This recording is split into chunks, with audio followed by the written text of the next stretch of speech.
이제 북중미 월드컵까지 D-100일, 딱 100일 앞으로 다가왔습니다. 이런 가운데 대한민국 대표팀이 코트디부아르와의 평가전 장소가 이제 확실하게 잡혔습니다. 장소는 어디인지, 그리고 이번 A매치 기간에 혹시라도 대표팀에 새로 승선하거나 아니면 오랜만에 복귀할 만한 선수는 누가 있을지 뭐 그런 것들에 대해서 이제 체크해 보도록 하겠습니다. 먼저 대한축구협회 공식 SNS죠. 2026 피파 북중미 월드컵 D-100일 100일 뒤 전세계를 다시 한번 붉게 물들일 대한민국 축구의 시간이 찾아옵니다. 한계를 넘어 하나 된 레즈 해가지고 이렇게 D-100일 포스터를 올렸습니다. 그리고 당연히 피파 월드컵 공식 SNS에서도 단 100일만 남았다 해가지고 그동안에 이제 월드컵 장면들이 있는 거죠.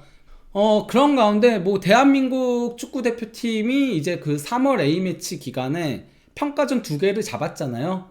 하나가 이제 오스트리아가 먼저 잡혔고, 그 다음에 이제 코트디부아르가 잡혔는데, 오스트리아전 같은 경우는 이제 4월 1일 한국 시간 새벽 3시 45분에 있을 예정입니다. 이거는 미리 잡혔다 보니까 이제 오스트리아 비엔나 에른스트아펠 스타디온에서 열릴 것이다 라고 이미 이거는 발표가 떴었고요. 그 다음에 이제 코트디부아르전 발표가 뒤늦게 나왔었거든요.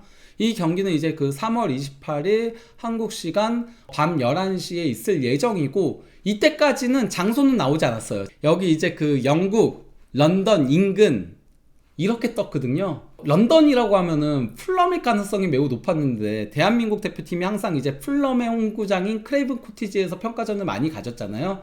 그리고 지난번에 이제 사우디랑 평가전 했을 때는 뉴캐슬에서 이제 평가전을 치렀는데, 뉴캐슬은 런던에서 멀고, 그래서 여기가 어디일까? 런던은 아니고 런던 인근이라고 하는데 어디일까 했는데요. 그런 가운데 이제 밀턴 킨스 돈스라는 구단에서 공식 SNS에서 발표를 한 겁니다. 스테디움 MK에서 3월 28일 토요일 오후 2시 현지 시간이죠. 한국 시간은 이제 밤 11시인 거고, 대한민국과 코트디부아르 간의 국제 친선 경기를 개최합니다. 이 흥미진진한 경기는 역동적인 두 축구 강국을 밀턴 킨스로 불러 모을 것입니다 하면서 이제 정보 나오고 티켓 판매 시작해가지고 대한민국 대표팀이 홈팀이거든요. 그러다 보니까 이제 대한민국을 메인 포스터로 내세운 거죠. 그래서 이제 손흥민, 이강인, 김민재, 아무래도 이제 대한민국 축구에서 가장 유명한 트로이카가 이 3인이다 보니까 이 3인을 이제 포스터로 내세운 겁니다. 그러면서 이제 MK 시티즌, 여기서도 이제 보도가 나온 거거든요. 대한민국은 이달 말 영국 밀턴 킨스에서 코트디부아르와 평가전을 치른다. 경기는 3월 28일 토요일 MK 스타디움에서 열린다. 양 팀은 올 여름 캐나다, 멕시코, 미국에서 공동 개최되는 피파 월드컵 2026에 출전한다.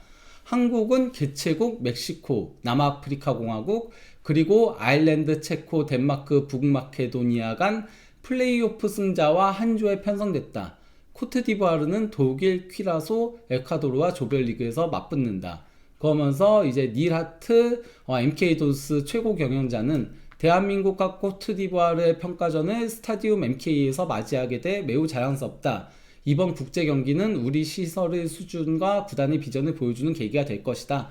양국 선수단과 팬들에게 훌륭한 경험을 제공하고 밀턴 킨스를 국제 무대에 알릴 수 있기를 기대한다. 뭐 이렇게 얘기한 건데요. 그러면은 밀턴 킨스는 런던에서 얼마나 걸리나? 그러니까 사실 여기가 런던 인근이라고 보기에는 조금 거리는 있어요. 근데 런던과 이제 버밍엄의 딱 중간 거리예요. 그래서 버밍엄 공항에서도 거의 비슷하게 걸리고, 런던 국제공항 히스로우에서도 거의 비슷하게 걸립니다. 아무래도 그러면 런던 히스로우 공항으로 입국할 가능성이 높으니까 대한민국 대표팀이, 그래서 이제 이 거리를 이제 계산을 한 건데요. 대략 이제 거리로는 65에서 70km 정도 거리입니다. 그래서 차로 45분에서 60분. 그러면 이제 밀턴 킨스 구장은 어떤가? 예, 스타디움 MK 같은 경우는 3500석을 수용을 하고요. 구장은 뭐 이런 식으로 생겼고요. 2007년에 이제 이 구장이 개장을 했고요. 잔디는 하이브리드입니다. 뭐 하이브리드 잔디는 많이 쓰죠. 상암도 하이브리드 잔디 쓰고 있으니까요.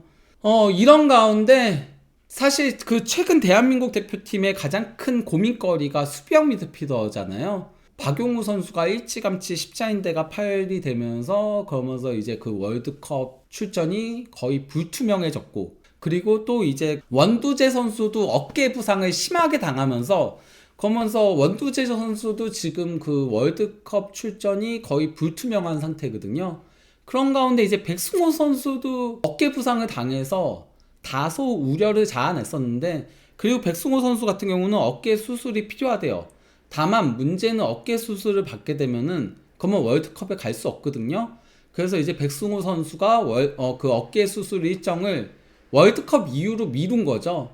그러고서는 오늘 새벽에 미들스브로랑 경기가 있었거든요. 이 경기에 선발 출전하지는 않았지만은 그래도 이제 그 72분경에 교체 출전을 하면서 약 20분가량을 소화를 했습니다. 그러니까 백승호 선수는 아마 3월 평가전에 뽑힐 가능성이 높다라고 할 수 있겠죠. 그럼에도 좀 관리는 필요한 상태라고 할 수 있겠습니다. 그런 가운데 그러면은 원두재나 박용우를 대체해서 뽑힐 수 있을 만한 자원이 누가 있을까라고 생각을 해봐야 할 거 아니에요. 뭐 백승호 선수랑 이제 박진섭 선수 그리고 서민우 선수 같은 경우는 지난 A매치에도 뽑혔던 선수들이니까 그러면 누가 있을까 보면은 일단 권혁규 선수 있죠. 권혁규 선수도 물론 지난 A매치 때 뽑혔었습니다.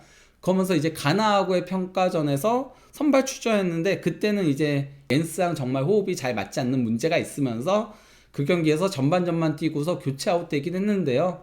근데 이제 뭐 권혁규 선수 같은 경우는 원래 이제 그 낭트에서 전반기에 나름 주전으로 뛰었었죠. 하지만은 이제 그 감독이 교체가 되면서 그러면서 아예 명단이 제외가 되면서 그리고 심지어 그 12월 전지훈련에서도 아예 명단에서 제외가 됐죠. 그러면서 힘든 시기를 보내다가 이적 시장 데드라인에 칼스루어로 팀을 옮기게 됩니다. 그리고 이제 칼스루어로 떠나서는 첫 경기는 가자마자 바로니까 뛸 수 없으니까 일단 벤치에서 대기를 했고요. 그리고 이제 뉘른베르크전에 교체 출전해가지고 32분을 소화한 다음에 그러고 나서 이제 그 최근 두 경기는 전부 다 선발 출전하고 있습니다. 팀도 두 경기 모두 3대1로 승리를 거두고 있습니다. 권혁규 선수 오기 전까지 칼스루어가 좀 주춤하고 있었거든요. 하지만 권혁규 선수가 뛰면서 두 경기 연승 달리면서 칼스루어도 조금은 상승세를 타고 있다라고 할 수 있겠죠. 다만 이제 권혁규 선수 같은 경우는 수비 특화 수비형 미드필더로 볼 배급에는 조금 약점은 있긴 합니다. 그리고 카드를 굉장히 많이 수집하는 편이죠. 지금 보면은 칼스루어 와가지고 3경기 모두 옐로 카드를 받고 있긴 합니다. 하지만 어쨌건 간에 지금 뭐 원두재, 박용우 선수가 없는 가운데 그 홍명보 감독은 적어도 미드필더 한 자리를 수비적인 미드필더, 그러면서 이제 그 황인범 선수를 보호할 수 있는 미드필더를 선호하잖아요. 기본적으로 홍명보 감독의 전술 자체가 그래서 이제 그 내려와서 3백도 봐줄 수 있고 한 선수들을 선호를 하다 보니까 권혁규 선수가 뽑힐 가능성이 있는 거고요. 그리고 또 이제 아예 대표팀과 인연이 없는 자원들 중에서 한 명을 고려를 한다면은 생각할 수 있는 자원이 이제 이강인 선수죠. 이강인 선수는 아직 뭐 성인 대표팀에는 한 번도 승선한 적이 없긴 하지만은 오스트리아 빈에서 굉장히 좋은 활약을 펼치고 있습니다. 뭐 이강인 선수는 지난 그 올림픽 예선 때 이제 대표팀에서 뛰었죠. 그때도 이제 그 수비형 미드필더랑 센터백을 오갔었는데요. 지금 오스트리아 빈에서도 가장 많이 뛰는 건 수비형 미드필더지만은 팀 상황에 따라서 오스트리아 빈이 3백을 쓰거든요. 그래서 이제 수비형 미드필더에서 볼 배급을 맡는 역할을 수행하고 있습니다. 이강인 선수 같은 경우는 권혁규 선수보다 수비력 자체는 떨어져요. 하지만은 권혁규 선수보다는 볼 배급에 조금 더 강점이 있는 선수입니다. 그러면서 사실 뭐 8월경에 부상당해서 한동안 빠졌던 기간이 있긴 했지만 이때 인대 부상을 당한 거였죠. 하지만은 부상 복귀해서는 현재까지는 확고한 주전으로 뛰고 있습니다.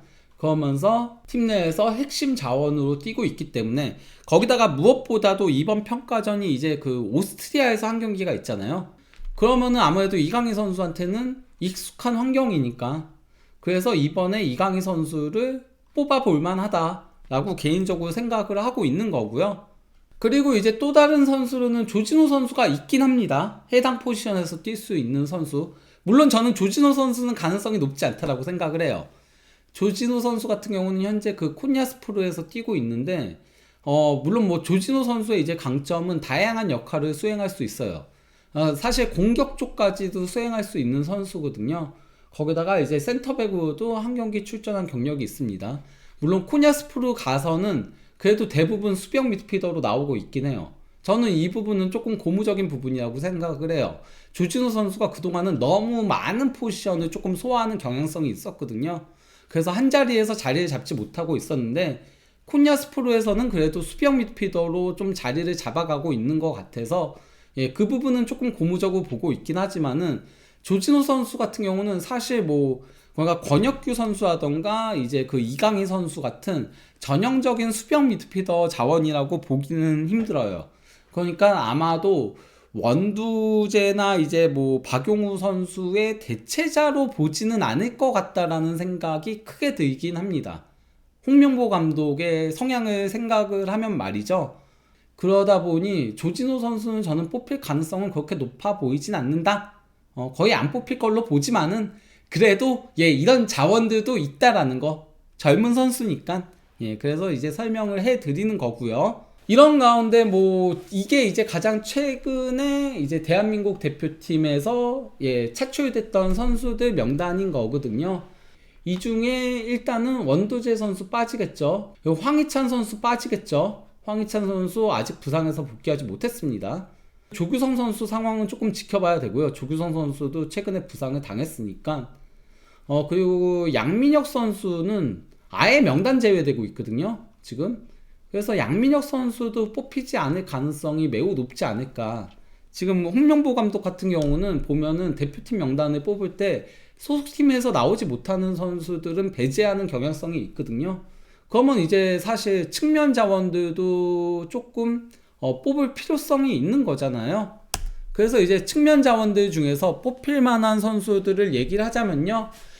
한동안 대표팀에 뽑혔었지만은 요즘은 뽑히지 않고 있는 양현준 선수가 있죠.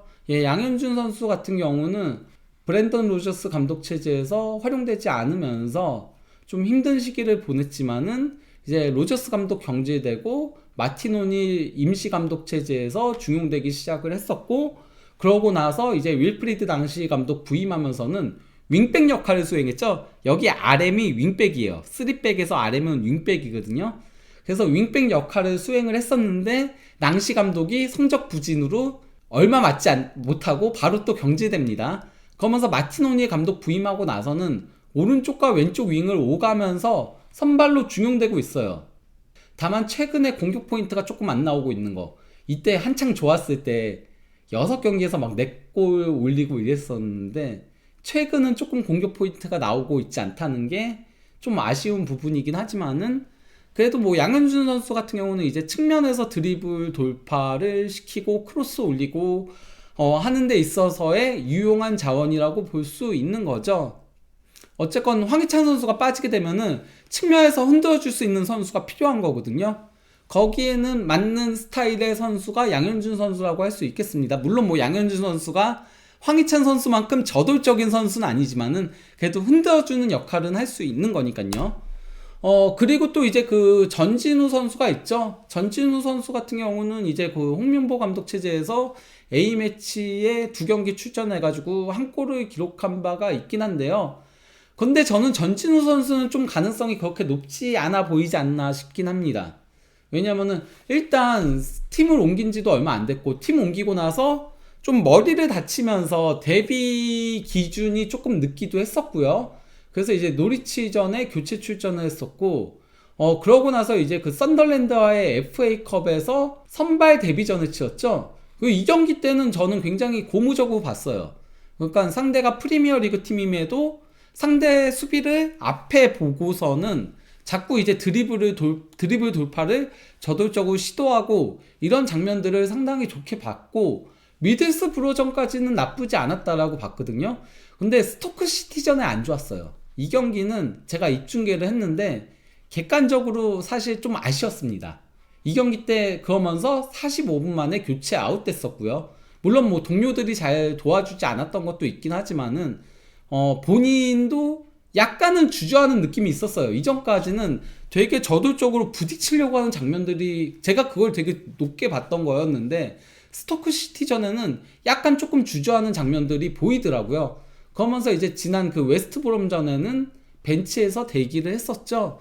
그러다 보니까 전진우 선수 같은 경우는 지금 대표팀에 뽑히는 것보다는 현재 옥스퍼드 유나이티드 소속팀에 녹아드는 게 더 급하다라고 생각을 해가지고 그래서 이번에 뽑히는 거는 다소 무리가 있지 않을까, 개인적으로 그렇게 생각을 하고 있긴 합니다. 그래도 전진우 선수도 어쨌건 간에 드리블로 흔드는 유형이잖아요.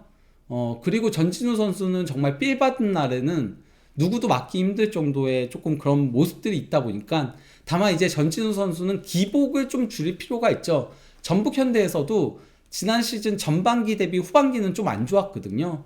그러니까 그 기복을 조금 줄일 필요성은 있다라고 할 수 있겠습니다. 그리고 이제 정상빈 선수도 있죠. 일단은 흔드는 자원들로 뽑은 겁니다. 예, 정상빈 선수도 이제 그 홍명보 감독 체제에서 A매치에 2경기에 나온 적이 있습니다. 미국에서의 평가전 때 나갔었죠. 그래서 이제 미국전과 멕시코전에 교체 출전을 했었는데 그때는 이제 3백의 윙백 역할을 수행을 했습니다. 원래 그 미네소타 유나이티드로 갔었는데 거기서는 자리를 잡지 못하다가 세인트루이스 시티로 팀을 옮겼고요. 그러면서 이제 그 주전후 중용되기 시작을 했죠. 쭉 선발로 나왔다가 이 댈러스전에 빠졌던 거는 이때가 바로 이제 A매치 기간이었어요. 그래서 A매치에 참가하느라고 빠졌던 거였고요. 산호세 어스케이크전 같은 경우는 이때 개인 사정이 있었다라고 해요. 나머지는 이번 시즌도 개막하고 첫 2경기에 전부 다 선발로 나오고 있거든요. 근데 기본적으로 세인트루이스에서 정상빈 선수는 오른쪽 윙에서 뛰고 있습니다. 거기다가 정상빈 선수는 원래 포워드 출신이잖아요. 그러니까 좀 톱까지 저돌적으로 치고 갈 수 있는 유형이니까 정상빈도 고려할 수 있다. 다만 정상빈 같은 경우도 이제 시즌 시작하고 얼마 되지도 않았고 아직 뭐 세인트루이스에서 괄목할 만한 뭐 성과를 올린 것도 아니고, 그리고 이제 미국에서 유럽으로 와야 되는 거는 먼 거리 이동이다 보니까 이번에 정상빈 선수는 아마 뽑히지 않을 가능성이 높아 보이긴 하고요. 그리고 이제 정우영 선수가 있죠. 예, 정우영 선수 같은 경우는 최근에 주전으로 중용받고 있습니다. 사실 그러니까 그 11월까지는 백업이었거든요. 보시면은 11월까지는 출전 시간이 굉장히 짧았어요. 26분, 17분, 9분, 1분 이러면서 11월까지는 백업 자원이었는데 11월 29일부터 주전으로 뛰기 시작해서는 한 경기 빼고는 전부 다 선발로 나오고 있습니다. 그러면서 이제 뭐 마인츠하고의 경기에서도 골을 넣었고 라이프치히전에 도움 올리고 슈투트가르트전에 골을 넣는 등 좀 강팀하고의 경기에서 좋은 모습들을 보여주긴 했어요. 그러면서 정우영 선수 최근에 좋은 활약상을 펼치고 있는데 레버쿠젠하고 1대0 승리에서도 정우영 선수가 좋은 모습 보여주긴 했었죠. 다만 이제 정우영 선수 같은 경우는 황희찬 선수처럼 그렇게 흔드는 유형은 아니라는 게 조금은 걸림돌이죠. 정우영 선수 같은 경우는 사실 기본적으로는 굉장히 성실하게 많이 뛰는, 그러면서 이제 밸런스를 잡아주는, 그래서 약팀이 기본적으로 강팀을 상대할 때의 윙자원, 조금은 수비형 윙자원에 가까운 선수다 보니까 그래서 황희찬의 대체자로 뽑힐지 여부는 다소 불투명하다. 그럼에도 정우영 최근 폼은 상당히 좋다. 예, 이렇게 평가를 할 수 있겠고요. 그리고 이제 이현주 선수 있죠. 예, 이현주 선수 같은 경우도 홍명보 감독 체제에서 한번 뽑힌 적이 있었는데요. 예, 그리고 이현주 선수 같은 경우는 현재 아루카에서 특히 2025년 12월부터 뜨거운 상승세를 보여주고 있죠. 그 전반기 때 11월까지는 이도움이 전부였고 아주 잠깐 동안은 주전에서 밀려난 적도 있긴 해요. 2경기 명단에서 제외되기도 하고 했었거든요. 12월부터는 5골 1도움을 올리고 있습니다. 그러면서 뜨거운 상승세를 자랑하고 있습니다. 최근 폼만 놓고 보면은 이현수 선수는 뽑을 만한 선수예요. 포르투갈 리그도 상당히 경쟁력이 있는 리그잖아요. 거기서 주전으로 뛰면서 많은 공격 포인트들을 양산해내고 있으니까 이현주 선수도 뽑을 만한 자원이라고 할 수 있겠는데, 다만 이현주 선수는 경쟁자가 황희찬 선수가 아니죠. 이현주 선수는 중앙 공격형 미드필더 자원이고, 그렇게 놓고 보면은 이재성, 이강인, 배준호 이런 선수들이 경쟁자다 보니까 이번에 뽑힐 가능성은 그렇게 높아 보이진 않는다. 위치가 조금은 안 좋다라고 할 수 있겠습니다. 그리고 이제는 아예 여태까지 A매치에 한 번도 뽑힌 적이 없는 선수들 중에서 뽑을 만한 자원들을 얘기를 하도록 하겠습니다. 윤도영 선수가 있죠. 윤도영 선수 같은 경우는 원래 양민혁 선수와 함께 이제 2006년생 황금 세대의 핵심 선수로 유명했던 선수였는데요. 윤도영 선수 같은 경우는 처음에 이제 엑셀시오르로 임대 가서는 별로 기회를 얻지 못했습니다. 대부분 교체 출전으로 그것도 6경기밖에 나오지 못했고요. 그 와중에 그래도 골은 넣긴 했었어요. 그런데 이제 그 네덜란드 2부 리그죠. 도르드레흐트로 임대를 가서는 매우 좋은 활약을 펼치고 있습니다. 전경기 선발 출전하고 있고요. 8경기에서 1골 4도움을 기록을 하면서 도르드레히트의 상승세를 이끌고 있습니다. 그러면서 이제 그 도르드레히트가 승격할 수 있는 그런 가능성도 현재 그 윤도영 선수가 이끌어내고 있거든요. 그래서 윤도영 선수의 최근 활약상에 대해서는 제가 따로 영상으로 올린 적도 있었는데요. 근데 이제 윤도영 선수 같은 경우는 일단 뭐 왼발킥이 굉장히 좋은 선수죠. 그리고 크로스가 굉장히 날카로운 선수예요. 그리고 도르드레히트에서 3백의 윙백 역할을 수행을 하고 있는데요. 뭐 홍명보 감독이 이제 3백 굉장히 많이 쓰잖아요. 4백과 3백을 번갈아 가면서 쓰는데, 거기에 있어서의 윙백 자원으로 윤도영 선수 충분히 활용해 볼 만하다라고 할 수 있겠습니다. 그리고 이제 또 다른 선수로 김민수 선수가 있는데, 김민수 선수 같은 경우는 2006년생이죠. 김민수 선수도 아직 A 대표팀에 뽑힌 적은 없긴 한데요. 김민수 선수가 오늘 새벽에 있었던 코르도바하고의 라리가 2부죠. 라리가 2부 경기에서 가짜 9번 역할을 수행을 했습니다. 팀의 세 번째 골을 넣으면서 4대1 대승을 견인을 했습니다. 그러면서 구단 공식에서도 이제 포스터에 김민수 선수의 이제 셀레브레이션 장면을 메인으로 올렸거든요. 이 경기는 김민수 선수가 최고의 활약을 펼친 게 맞습니다. 실제로. 그래서 그걸 조금 보여드리자면요. 이게 골 장면이거든요. 골 장면 예술이었습니다. 상대 수비가 있는데 1대1 상황이니까 김민수 선수가 본인의 스피드에 자신이 있으니까 볼을 툭 쳐버려요. 툭 치고서는 돌아서 가요. 그러니까 수비가 돌아서 따라가는데 김민수 선수가 더 빠르니까 이걸 돌아서 그대로 이제 본인이 툭 찬 볼을 잡아내는 거죠. 잡고서는 그대로 드리블로 쭉 치고 갑니다.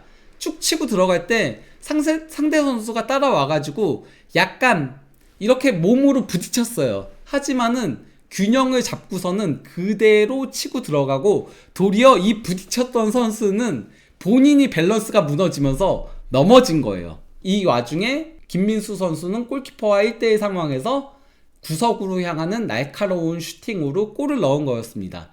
말 그대로 본인이 하프라인 밑에서부터 단독 돌파로 혼자서 만들어낸 골이었다라고 할 수 있겠는데요. 그러고 나서 이제 그 김민수 선수 찰칵 셀레브레이션도 했죠. 손흥민 선수의. 김민수 선수는 라리가에서 공식 선정한 경기 최우수 선수에도 선정이 됐습니다. 그러면서 좋은 활약을 펼쳤는데요.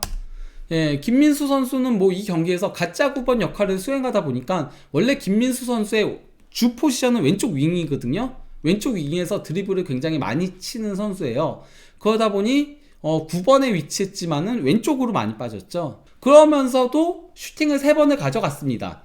그리고 이 3번의 슈팅이 전부 다 유효 슈팅이었어요. 그 정도로 상당히 날카로운 킥력을 과시를 했고요.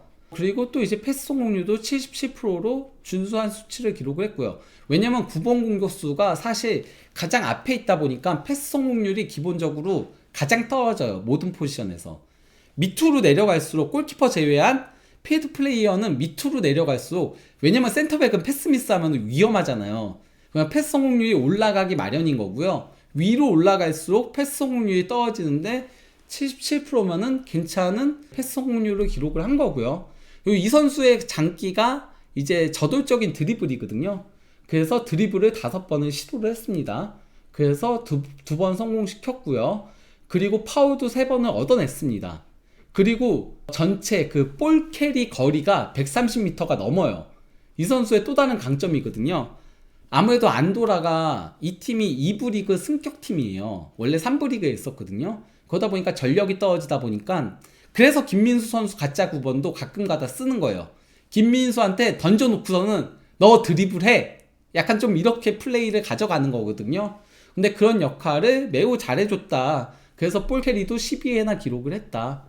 그러니까 김민수 선수는 스타일적으로도 황희찬 선수의 대체자로 뽑을 만한 선수라고 할 수 있는 거죠. 나이가 어려서 그렇지 현재까지 보여주고 있는 것만 보면은 충분히 뽑을 만한 자원이라고 할 수 있겠습니다. 그러면서 이제 김민수 선수 이번 시즌 이게 아직 업데이트가 안 돼서 트랜스퍼 마켓에서 그래서 5골 3도움으로 나와 있긴 하지만은 라리가 2 27경기에 출전해가지고 6골 3도움을 기록하고 있습니다. 왼쪽 윙으로 대부분 나오면서 그러면서 6골 3도움이면은 상당히 좋은 수치를 올리고 있다라고 할 수 있겠죠. 아무튼 이제 그 월드컵까지 100일밖에 남지 않았습니다. 이런 가운데 3월 A매치 평가전에서 정말 좋은 팀들을 만나게 되거든요. 코트디부아르와 3월 28일에 만나고 이제 4월 1일에는 오스트리아랑 만나게 되는데 이 좋은 평가전 팀들을 상대로 월드컵 대비 좋은 테스트를 했으면 하는 바람입니다. 이 와중에 좋은 재능들도 발굴할 수 있으면 하는 바람입니다.